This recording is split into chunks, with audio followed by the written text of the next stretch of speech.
It seems like human nature always wants deflation, right? Instead of making a bunch of trips holding stuff with my hands, I'll create a wheelbarrow.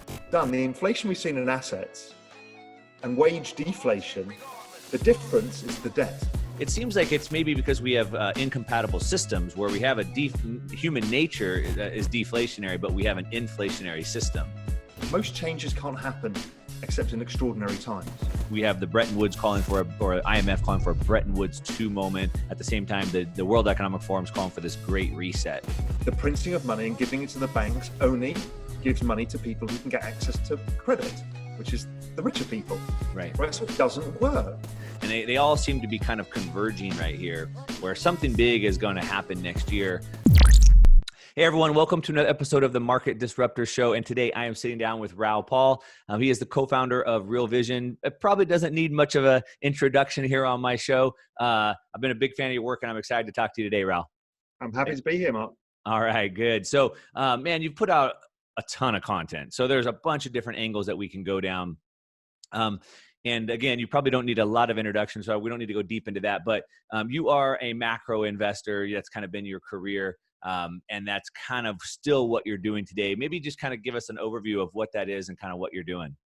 Yeah, so macro investing really is looking at major economic trends and dislocations and investing in asset prices versus that framework of understanding. So, you know, if the business cycle is going down, you're going into recession, you're going to be short various things, you're going to be long one country versus another, you're looking to choose the right assets. So you're kind of asset agnostic and you're looking across the world to see, okay, how is the global economy moving? Is this mispriced, underpriced, or what is the trend based on that? So it's a lot of kind of where economics meets markets. And it's super interesting because it takes you everywhere, whether you're investing in Indian equities or cryptocurrencies. Yeah, so you're kind of taking into account the politics, the economics, I mean, all the data and just kind of what they say about Wayne Gretzky, trying to skate to where the puck is going to be almost. That's right. So as a macro investor, you're trying to solve the world's most beautiful puzzle. It's this endless 3D puzzle that you can solve for seconds, then it disappears again. So it's a great intellectual pursuit, but the way to do it successfully is to live in the future and look back for probable futures. You know, what is the potential outcome? How's this priced? Is this mispriced, not priced in, or correctly priced? So that's what you're trying to do all the time. I find the further out you go, the more edge you get, but the harder it is to get to certainty. So then you're really thinking in terms of, well, could this happen or could that happen? Which is why, you know, stuff like the crypto world really interests me because there's a ton of possible futures out there and different outcomes that we can invest in that all have huge upsides. So that's, you know, that's the basis of what we try and do, or certainly I try and do. Yeah. So for everybody that's tuned in right now, we're going to dig into some really good stuff. I'm going to ask you about kind of what you're seeing in the macro picture today. I want to dig into some of the work that you've done about what you're calling like end of regime and this insolvency phase that we're kind of going through, what that means for us on a global scale from our money, politics, central bank digital currencies, cryptocurrencies. And if we have time, we might even get into some kind of projections and things like that. So for everybody listening, just make sure you're sticking around for all that because we're going to really dig into some good stuff. But we're going to start at a higher level and then we'll kind of push down as I think a good macro person would do. So, as far as macro, I think anybody investing is always trying to guess what the future is going to be. I guess it's probably just different time frames. If you're a trader, they're very short term. Macro is probably long term. Do you think that it's easier probably to get the bigger picture right than it is the short term picture? Like if somebody says, hey, Raoul, what's the price of this asset going to be next month or next week? You're like, I don't know. There's different people have different skill sets. And I prefer the longer term time horizon. I'm just better at it. Right. I'm a terrible short-term trader. Doesn't mean people like Stevie Cohen or Paul Tudor Jones, who are brilliant short-term traders, you know, they can be incredibly successful at it. So it just depends what suits you, right? I'm a very visual person. I see the whole kind of macro framework in my head at all times. I'm always kind of adjusting it. And those things I find play out better over minimum 3 months, but generally, you know, 6 months to 18 months and sometimes further out as well. I just find it, I just get better returns from it. Sure. Yeah, I kind of feel the same way. It's easier for me to see the big picture. Even with my business, it's like I can't really dig into the details. I still like to look at the big picture. But talking about the big picture, maybe why don't you just set up for us, I guess, what you're seeing in the macroeconomic picture right now?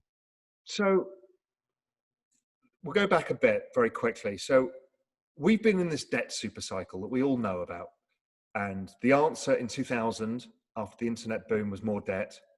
It's led to the housing boom, which led to the banking bust. And the answer to that was more debt at corporate level now, still some within the banking system, and then government debt, because government started trying to monetize this debt. So, and the central banks have now put it onto their balance sheet. So it's not going away. It just keeps growing, keeps getting moved around like a game of pass the parcel.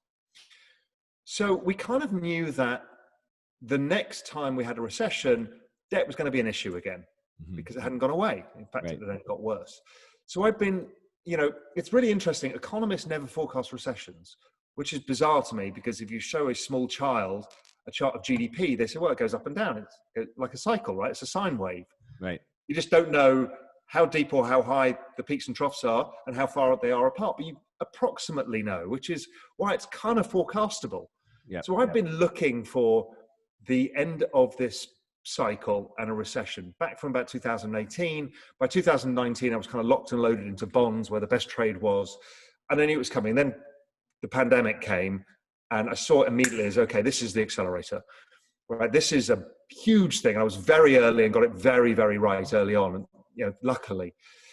And that phase, I then looked at that and said, okay, now we've got the situation where we've seen the worst ever GDP drop in all history outside of the Great Depression. And the market usually goes through certain phases during a recession. It's normal. First is the liquidation phase, when everybody goes, oh my God, everything's changed. I need to readjust my risk. Right. Then you have the hope phase, which is, well, maybe it's not that bad. And the media tends to play a big role in that, because they don't want the negative narratives. So it's all going to be okay. And then usually what happens is you get the final reality phase. So the normal reality phase is when people go, actually, this is pretty bad. Unemployment's still sticky, and the economy, consumer confidence, and the stock market tend to roll over together. This time around, I looked at this and thought, well, we don't know, because of central bank actions, how this is going to play out in some of these assets.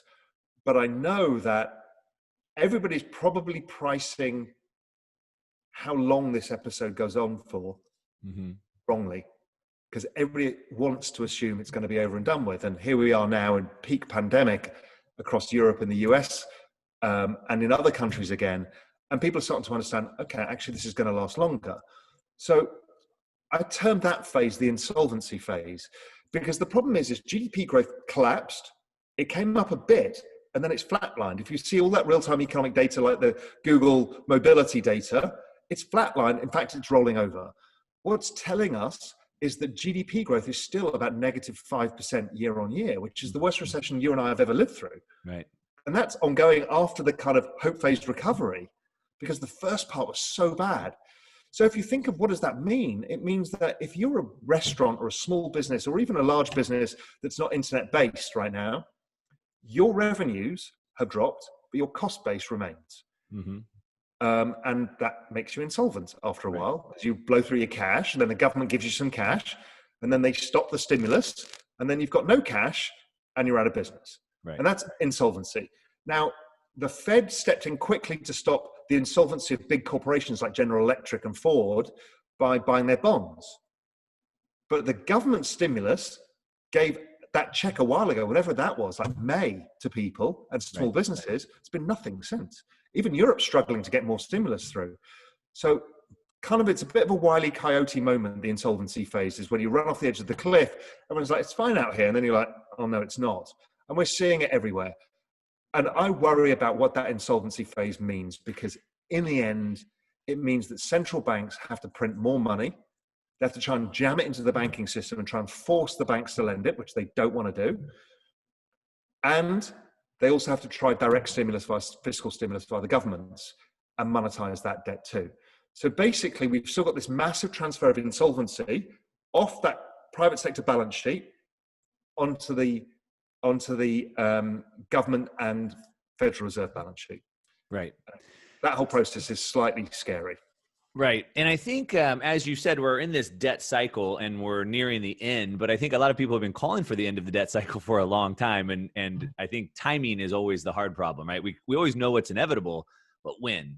And so we have this insolvency phase, but it looks like we've seen the at least in the United States, the Fed be very willing to work, right? In 2008, it was $1 trillion pretty quickly. This year, it was three trillion pretty quickly. And with the government, it was 6 trillion, total.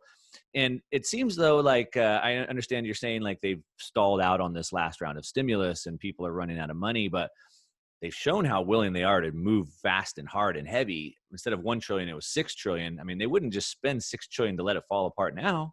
I mean, don't you think they're going to do whatever it's going to take, or do you think it may be too late? Of course they do. And that's the whole point, is you don't get rid of a debt super cycle by letting everybody go bust. You do it by trying to support every single part that you can. Right. And what you're doing in essence is you're just printing a lot of money. Right. So you're devaluing the value of money itself. Yep. And that's the real issue here, is there is no one-off reset of debts and everybody goes back to the dark ages and you start again. It just doesn't work that way, because as you said, governments are highly incentivized to protect the people who voted them in. Right. Yeah. So they're trying to keep all the plates spinning, so to speak, and eventually they can't keep them all spinning and they all crash. So it's kind of as I've been saying, it's kind of a go till you blow type scenario. Yeah. Now, and the problem is people, we don't know what the end game of that is.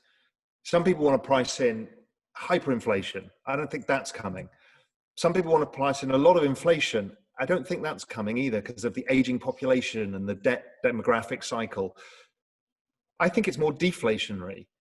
But whatever it is, this takes a long time to play out. And there's what's a long time? I think the deleveraging that has to happen in whichever way, shape or form, probably is 20 years. 20 years. And that means a lot lower economic growth, the less value of your own currency, and eventually we might move to a different system, which is what we'll come into in a bit. Yeah, so I want to move into that conversation, but before we do, the inflation, the inflation, hyperinflation, or the deleveraging, the deflation seems to be the debate, right? I mean, I've asked that question many times, but it seems like maybe it's actually a very nuanced conversation, and there's both, because we're seeing, I mean, where I'm at here in the United States, you can't buy anything. You can't buy a bicycle. You can't buy a surfboard. You can't buy an RV. You can't buy a car. You can't buy a house. I mean, it's inflated so fast, it makes your head spin, but yet there's deflation. So it almost seems like we're going to see both. Yes. And one of the things I've written a lot about is wage deflation. If you look at wages adjusted for inflation since 1974, they've basically remained flat. So people, because of globalization, the number of people entering the workforce from the baby boomers and now the millennials, plus the globalization and technology, have all meant that humans are getting replaced either with cheaper workers abroad, or they're competing against each other because there's so many of the people of the same age, or they're competing against computers. That's a terrible situation. And that's not a fault of anybody's. If it's a fault of anybody, it's the parents of the people who had all these baby boomers. And that was World War II that drove that. Well, that's not a terrible thing. I think per like Jeff Booth's argument, about deflation, which I know you're familiar with. It seems like human nature always wants deflation, right? Instead of making a bunch of trips holding stuff with my hands, I'll create a wheelbarrow to make my work easier. And like computers and robots, like I watched the Jetsons when I was a kid, and they had a robot that cleaned the house, and it's like, oh, how cool would that be if a robot cleaned the house? So it seems like we naturally want that, and it's a good thing. We do, but we've got this one problem. Is these two cohorts, the baby boomers and the millennials, too many of them. If you're Japan, which didn't have the eco-millennial boom, this is exactly all you want. You want some deflation because you're a savings nation, and you want overtime because you've got a massive loss of workforce to replace them with robots. Of course you do. And that's the right answer. It's because of World War II that we end up with these too many groups of people, because all the baby boomers had kids as well. So this kind of demographic mess needs to sort itself through. It's not normal, right? This is a really weird time. That's why we saw the massive inflation in the 70s.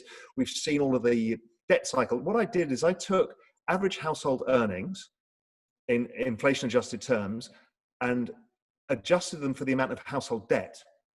And it then exactly mirrors the rise in asset classes.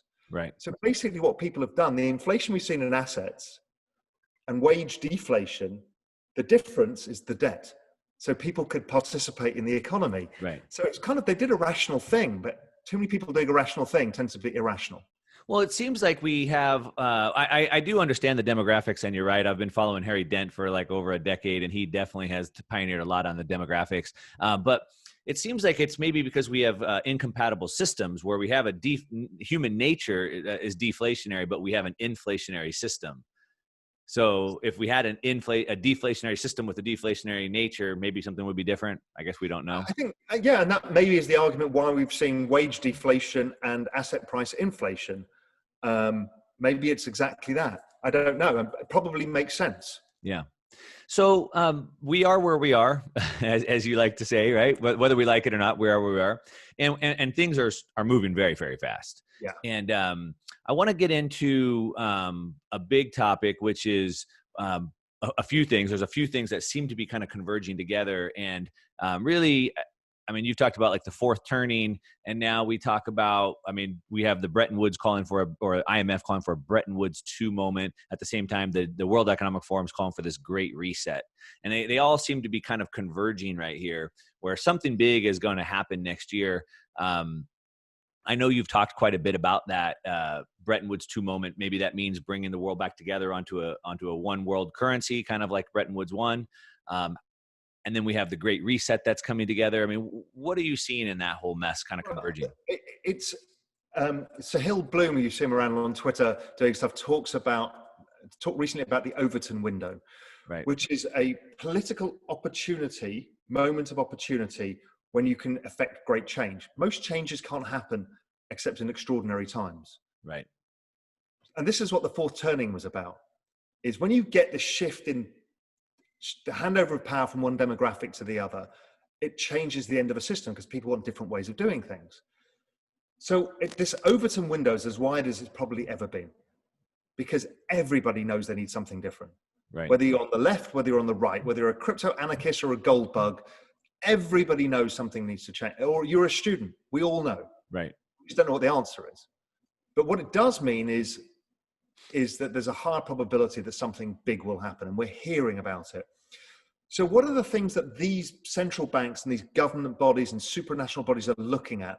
They're looking at, one of the problems that they're seeing is that the fact that the US is 25% of world GDP and 80% of every currency transaction on earth. And they're like, this can't work, guys. We can't. You know, if you're South Africa or Brazil or Argentina, you can't live in a world where you have to borrow in a currency that's not your own, that goes up and down in huge cycles, and you're having to pander to both the SWIFT payment system and a banking system that may or may not have access to dollars. So they're all saying, listen, this has to stop. It's creating a huge problem, part of the big offshore dollar lending market. And when you say they are saying it has to stop, who's they? So that is the IMF, which is basically the ECB, the Bank of England, the Bank of Japan, probably the Royal Bank of Canada, the Bank of Canada. Almost all the central banks are saying this cannot go on. Obviously, the Fed wants it to go on because they're the reserve currency. Sure. But everyone's saying, right, this has gone too far. This is one of the reasons why Bretton Woods happened in the first place. It's also the reason why the US left Bretton Woods, is when something goes too far and it becomes unmanageable for everybody seeks a different answer. And what we've seen is the rise of populism and anger, whether it's from the left or the right, that we want change, right? And that's classically Neil Howe's fourth turning as well. So people are now realizing that the digital world is going to offer us some change.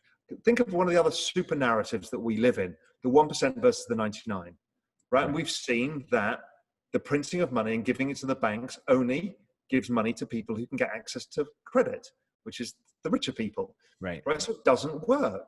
So we're seeing the rise of the MMT story, massive fiscal stimulus. But even that normally goes in the hands of the wrong people. A few corporates lie in their back pockets.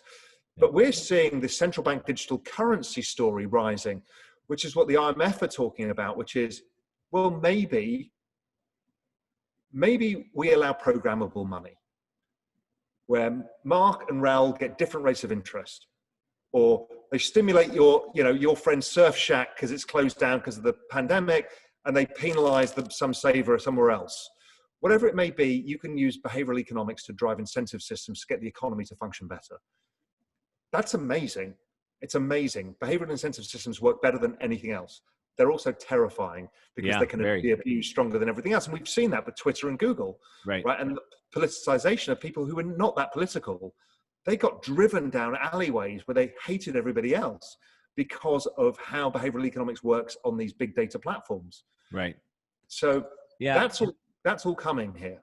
Now, just to sidetrack this a little bit, I mean, we talk about this debt-based system, and we have to keep piling on more debt, and it's almost like it's not working, so let's just keep doing more of it. Like you said, we've got this divide between the 99 and the 1%. We have this income inequality that's created by this system, but let's just keep doing more of it. And now we kind of have, again, we have different political factions, and some people are calling for everything has to be equal, not just equal opportunity, but now it has to be an equal outcome. But what you're talking about is the exact opposite. Now we're going to treat everybody not equally. So what, again, if we think of incentives and game theory, individual governments will always choose to maintain the status quo because to do something dramatically different is terrifying. Yep. And that's all they try and do, really. And the status quo is really to protect their power. Exactly. When you're the IMF, you don't think in those terms. You think, what is the problem that everybody's got? And can we find a better way? Now, maybe you can argue they're trying to protect their power too. Sure, the whole world works that way. It is what it is, as I always say. Yeah. But what they're trying to do is look, can we solve the whole problem? That's why the BIS, the Bank of International Settlements, are looking at it too. The World Economic Forum. These are all these supranational governing bodies that are basically saying they're prepared to reinvent themselves to affect massive change. Because if we do create change together, then we can do it. But if we rely on individual states to do it, they won't do it. And so their idea, which I think is pretty groundbreaking, is to go back to kind of some version of Keynes's original idea of this bank core, which is a global currency. But Facebook Libra were the guys who changed all of this. Because a bank core before was thought of, oh, we'll have a basket of currencies and it'll be denominated in US dollars. No, this idea is the dollar is part of the basket. That's what Facebook Libra did. And all the central banks went, no, because this is all powerful. Because so let's say you're a gold exporter in South Africa and I'm a Brazilian grain importer, right? We get screwed by the currencies going up and down, even though we're not necessarily trading with the US. You might be trading with Russia and I might be trading with China, but the US dollar is what we're all beholden to. But if you have a global currency basket with the dollar as part of it, the denominator is money supply. Right. So it's really stable. Which we already have. I mean, the IMF already has the SDR, which is a basket of currency. So it's just a digital SDR almost. It's sort of, but I think it depends how the weighting's done, how it works. Could it be a digital SDR? Could it be a different variation of that? I don't know whether the SDR has the dollar within the basket or the dollar is the denominator. I believe it's the denominator, but I'm not 100% sure. Yeah. So there's lots of things to fear from this, as you've said. I mean, obviously there's the programmable money piece, right? Like, hey, if you don't spend your money this week, you lose it, or things like that, or different interest rates or things like that, which again is the opposite of inequality, and it's scary surveillance, totalitarianism. But also, what scares me a little bit about this is moving to that. I mean, then each country loses its sovereignty in a sense. Is that? I mean, right? They lose control to control their own currencies, their own. Well, only because we've all grown up in a world where currency sovereignty is the key issue, right? In the past, it wasn't because they were pegged to the dollar or the Bretton Woods system, to the dollar, or before that to gold, right? So the Bretton Woods system was pegging it to the dollar, which was pegged to gold. Sure. So currency's not always the answer. There's other ways of doing it. It's technology, it's competitiveness, it's productivity, it's labor costs, stuff like that. So we just know this world that we've grown up in. So I'm not sure you give up sovereignty. You just have to do things in different ways, and that's okay. Yeah, I guess maybe you're not giving up sovereignty. I mean, and to your point, right, for hundreds of years, the world was kind of working together on a single unit of account based off of a gold coin. And that led to massive prosperity because free trade could work very easily. And it wasn't until we've kind of got off of that where now everybody's competing against each other and it's turned into a big nightmare. Yeah, but don't forget, with the gold standard too, we still had the leverage cycle. You know, the credit cycle still happened. People borrowed too much money. They all went bust. We had massive deflation. So it didn't solve anything. It's not a panacea, but it's different than this world we've got now with it's always your currency, because in the end you keep devaluing people's money. Right. Yeah, I guess I'm looking more like the 1400 to 1800 period, that range right there. It seemed like we hit a big streak of prosperity when the whole world kind of had that standard unit of account. I would just say it was the benefits of British Empire, but maybe that's me.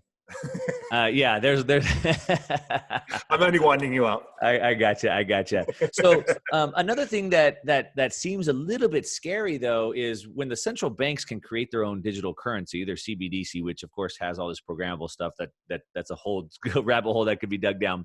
But it almost seems like they have the ability now to just send money out directly to the people, and potentially could be bypassing all the layers of governments and banks, and really turn it into that one world currency, one world government that's really not even a government. Maybe it's just the bankers controlling the world. And the question is, well, I'm not sure that the central banks get to act independently, because when monetary and fiscal policy blend, it becomes the government's problem, not the central bank. So Right. I'm not sure the central banks maintain their independence in this world. The other thing is, and again, we don't know what the good parts and bad parts. There's going to be law of unintended consequences, and there gets to be some really good parts of this. One part is, I don't see why you need a banking sector. You can use fintech solutions layer for all the bits and pieces that we need for the access to the money and where we store it and how we transfer it and all of that stuff. Some of that's good, right? It's going to get rid of all this friction and everything else. But the other part is the government has direct control over your wallet, which is a bad part. But it can be used really well, because when we've got an economic crisis, they can give you money directly, instantaneously. And they can say, as you say, you need to spend this in the next 3 months. So we massively stimulate the economy. In the end, that's a net good thing.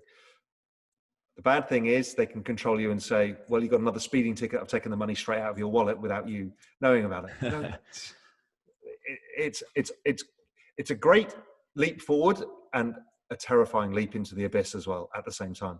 Yeah, like you said, everything has trade-offs. Everything's got trade-offs and pros and cons. And in the end, all of this CBDC stuff is still fiat money.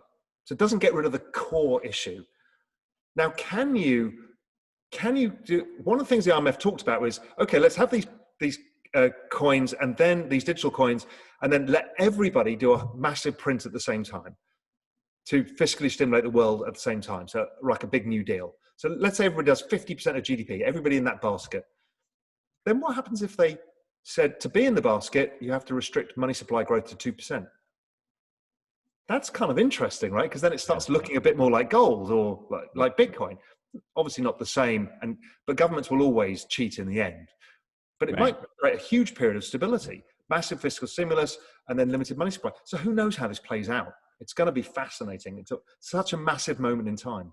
Now, just real quick, you said it doesn't solve the problem. So the problem, in my opinion, from my viewpoint, is that this always trying to create more money. So I'm curious, you've mentioned Keynesian, you've mentioned MMT. I'm curious kind of your viewpoint on that Keynesian economics, where we can just print and we stimulate, versus like an Austrian model where really we have sound money. We don't have this supply that constantly expands. Where do you see on those two levels? I'm an Austrian by belief in the business cycle. I think we've just got too far. We had that debt super cycle, and we can't pretend it's not there. Right. So we are. You can be an Austrian economist all you like right now, and you're going to blow up the world. You're going to drive the biggest economic destruction of all recorded history if you decide to become an Austrian and say, fine, we'll just let the business cycle deal with it. We can't.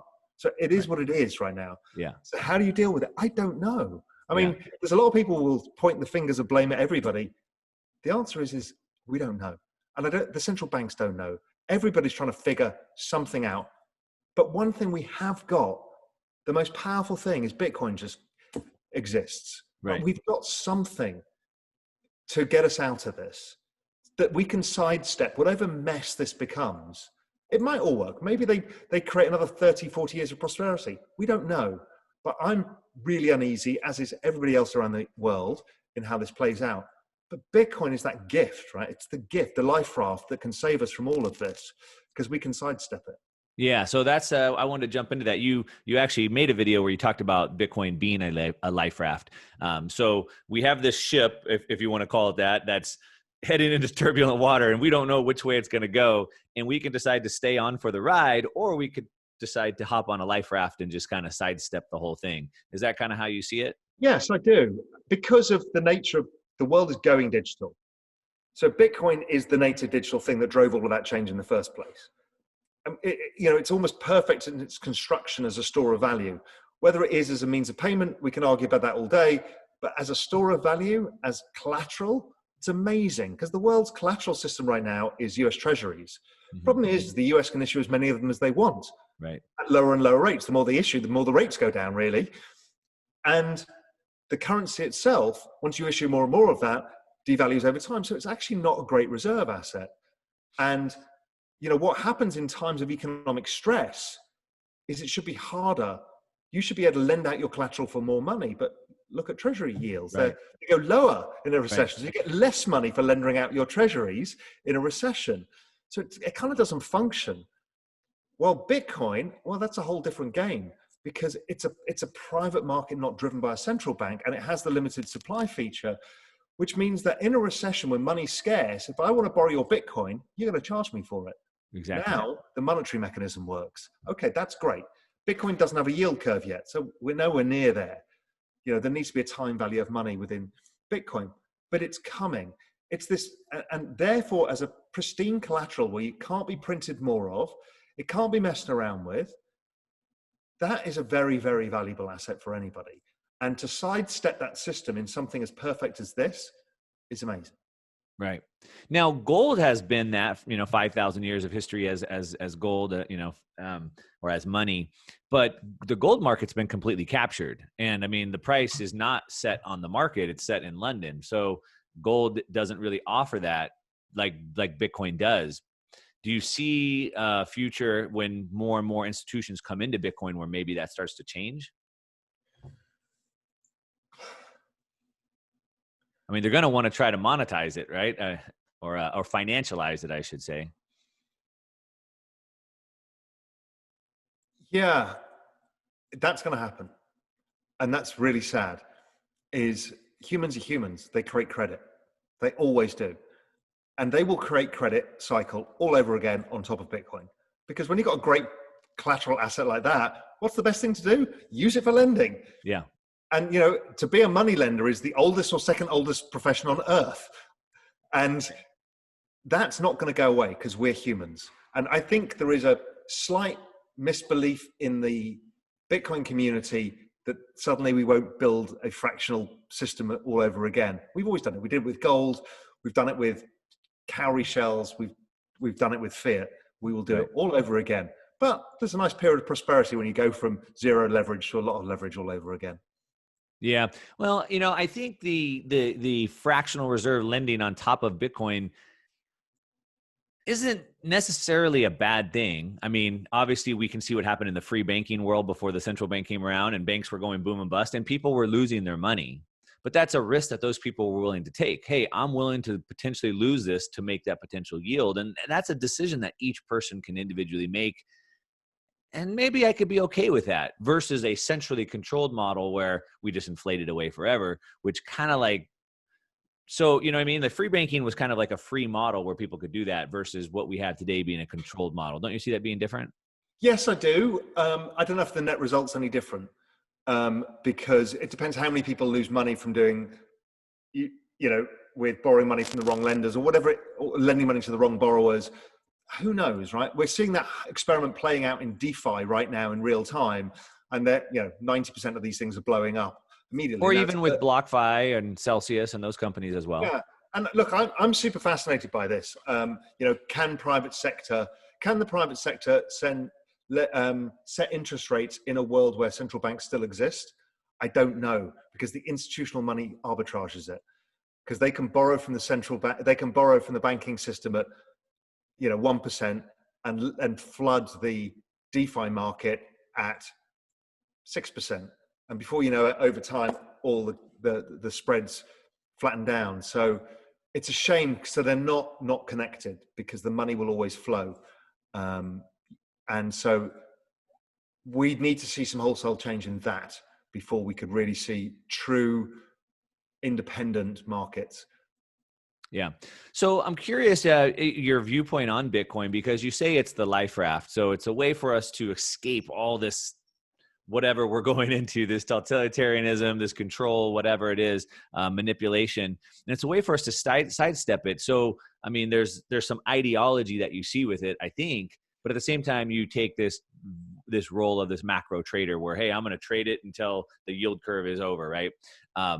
So I'm curious, what's your view on Bitcoin? I mean, like you mentioned kind of the Bitcoin community, which I kind of fall into, which I see it as like our life raft as well, but I don't want to see it get corrupted.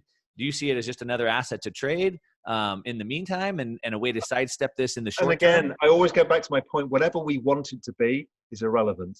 It is a network that is live, living, breathing, and uncontrollable. So it is what it is. And some people want it to be one thing, some people want it to be another. Where it ends up is, I don't know. Now, I think it plays a dominant role in the global financial system. What does that mean? I'm not yet sure. What does that future financial system look like? I don't know. But as a macro guy, my job is not to say, I want it to be this. It is, okay, what is the possibility that it's going to be this? You know, does Bitcoin maximalism have a reasonable probability? Yes. Over what time horizon? Don't really know, but it kind of feels like 20 years. So, you know, what point in the Metcalfe's law produces the best returns? Because in the end, I don't really care about the philosophy of what the future financial system looks like, as long as I'm all right. Well, yeah. Or my family's all right, or my friends are all right, or the people I can help, you know, and that's human need, right? Human need is for your own personal security and the security of your friends and family around you. Right. So that's how I look at it. So I'm kind of agnostic as long as I can do that. Now, I want a new, different financial future, but I'm not betting my money because I want it. I'm betting my money because I think this is the most likely outcome. Right. So I'm curious, so from your viewpoint in this, because you're somebody who's kind of an international man, right? You're British. I think you lived in Spain for a long time. Now you're in Caymans or wherever you're at. So you're kind of doing this geo arbitrage, if you will, right? You're going to where you're treated best, I guess, or your money's treated best. So I'm curious, you know, kind of my viewpoint on the world seems like, you know, we're going to more globalism. Obviously, I mean, that's obvious, right? I mean, they're pushing that, the World Economic Forum, IMF, et cetera. And it almost seems like it's becoming more totalitarianism, right? And we're going to have technology that will continue to morph with economic, as you're talking about CBDCs, and more control, more surveillance, et cetera. And as you said, governments are always going to try to protect what they have. And that's power. At the end of the day, it's power. And so what breaks that grip of us becoming like total slaves? And from my viewpoint, it seems like the only thing that maybe could ever break that grip would be competition. If the Caymans say, hey, you can come live here and we're open and free, and then rich people want to go there. But in the past, I have friends growing up who came from Iran or Iraq or even from South Africa, left oppressive regimes, but they came penniless. They couldn't get any money out of the country. And Bitcoin changes that, because now I could go to that free country and take my wealth with me. But that system has always existed, right? Because you've got it in the US in different states. So you're in California, and you're like, God, I wish I was living in Florida right now. Surf's not as good, but the tax is lower, right? Right. Or Texas. And we have it in Europe. You can move to Ireland, which has a lower tax rate than Spain, for example, or lower than France. And that has always been available. So I don't think there's any great change. I know this whole sovereign man thing. You've always been able to take a euro across all of those countries. Now, to leave Europe and bring it into Cayman, you have to produce your KYC and all of that. And you have to apply for citizenship or a work permit. It's never been that difficult. Well, it has been, depending on what country you're coming from. Yeah, because if you're trying to flee a country. So yesterday, I was walking the dogs on the beach, and there's a bunch of Cuban refugees rowing up in a boat. And we see this periodically every few months. There's a boat arrives with 20 Cuban refugees, and it's a basic raft, right? The economic poverty and the regime causes people to do extreme things to leave. And that drives it home to you, your exact point. They leave penniless, they start again. And yes, Bitcoin does help this, and gold traditionally helped that, but it's difficult because it wasn't transportable so easily. Yes, you can deposit in your Singapore vault and then get access to it. So it does work. It's a bit clunky. Bitcoin's great for all of this. I mean, it does help. But in the end, most people don't get driven by taxes, they get driven by quality of life. And my choices have always been driven by quality of life, of which taxes is only a small equation. Well, mine is quality of life as well. And you, before we started recording, you talked about how California is starting to lock down again. And for me and my family, I don't want to live in a lockdown country. I have money. Why wouldn't I go somewhere that isn't locked down? And of course, I would want to do that. So it is driven by quality of life. Taxes is, I think, part of that equation of quality. Yeah, exactly. But it's the quality of life. And if you've got an abuse, so more to the point, if you've got abusive authoritarian regime, so if China becomes much more restrictive on its freedoms by using all this kind of very smart behavioral economic techniques on its people, well, you're going to get a lot of Chinese leaving. And we've already seen massive capital flows. Bitcoin's been one of the beneficiaries of those capital flows. And all of these stable coins are really basically a lot of it's coming out of China. We're seeing, if you look at the largest countries by usage of per capita use of Bitcoin, Venezuela, Colombia, South Africa, China, yeah, all for the same reasons, right? It's capital flight. And it's great for that. It's great for that. It's hard. It's actually harder for people to leave. It's really hard for a Venezuelan to leave Venezuela and get a country to accept them. Right. That's really hard. You have to have money. So it kind of favors the elite still. It doesn't actually favor the individual. Right. But again, having friends that have escaped oppressive regimes that were somewhat well off in those countries, they had to come penniless. Completely. And so as you point, you can only really do that if you have some means. But if your country doesn't let you get any of your wealth out of that country, then you're like, I could go to St. Bart's, but like I need $100,000 to get there on a private jet, and my country doesn't let me get my money out. And now if I can take my money, it just changes things. Yeah, it does. It does. But, and you know, that's what it probably does is bring it down a bit. So the very elites, like when Argentina had the massive default in the Corralito where they stole the money from everybody's bank accounts, the rich were flying out in private jets with stacks of gold and money and everything else, dollars. Right. They already had it. Right? They've already got it. Right. But it's the next tier down that got completely screwed. They lost all of their wealth. Everybody in Venezuela who's middle class or wealthy middle class got completely destroyed. The poor in the end, they've been poor either way. Right. So yes, there's further abuses of the system, but it was that middle class and wealthy middle class got gutted in many of those countries. And South Africa, they're still bleeding. I mean, out the door. I mean, yes, there's still opportunity in South Africa, but it's hard. Yeah. Yeah. One of my best friends is from South Africa. And so their family left. And so I'm familiar with that story, but I guess, so maybe then from that viewpoint, Bitcoin is that life raft to sidestep the system, but also maybe a way to also maybe put a motor on that boat and then go somewhere else that we want. Here's a conversation I had. I had a conversation with a big family office from Latin America, and they were Bitcoin miners in Venezuela. They're not Venezuelans because it was free electricity. Oh. And they were 2014 or so doing this. So they were making a fortune in this. Wow. And he's now setting up a whole family office network for Latin Americans, for the wealthy families. And I'm like, and it's all around Bitcoin. And I'm like, okay, what is the thesis here? He said, these guys are all dollar and gold people because they have to be. And what now they've seen Bitcoin, they're like, oh, finally, I'm not beholden to the US dollar, which is the US banking system and all of the issues of that. And I'm not beholden to clunky gold. I have to fly around in a private jet if I'm forced to leave my country because I've got on the wrong side of the politics. Right. And they all get it in seconds. It's like, it's very easy for me as a Brit or you as an American to not really worry about it because it hasn't really affected us ever. Right. But for a Latin American, this is part of their life. I mean, they've seen this cycle probably 3 times. If you're 40 years old, you've seen it 3 times already in your life. Right. So, you know, the use cases are alive and well, and it makes a huge difference. And that is only going to get bigger. Yeah. Cool. So we're running out of time here. Some great conversations, though. I appreciate you taking the time to do that. But as a macro trader, as a macro investor, obviously you've been you've been pretty bullish on Bitcoin. So I'd just like to talk about that for a second. We're starting to see Bitcoin go up. I mean, we're up big right now. 2020 has been a great year. What do you see different from 2020 to 2017? It really is the story of institutional adoption. I mean, it's not driven by the little guy. All the little guys are still in it, Mhm. you know, average guy, which is what I so love about this space, I'm is still giving here. other people an actual chance, right? Yeah. People are having a chance to make some money, which is amazing and empowering. And Yeah. that's why I'm really attracted to the space. But the thing that's going to change everybody's lives is when the wall of money from the institutions comes into it. And that's happening. It's all I hear every day from all of the people, you know, running the big exchanges and all the guys I know operate in this space.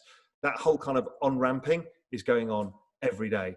Now that creates its own dynamic, which is called reflexivity, because the more something happens, the more it self-reinforces.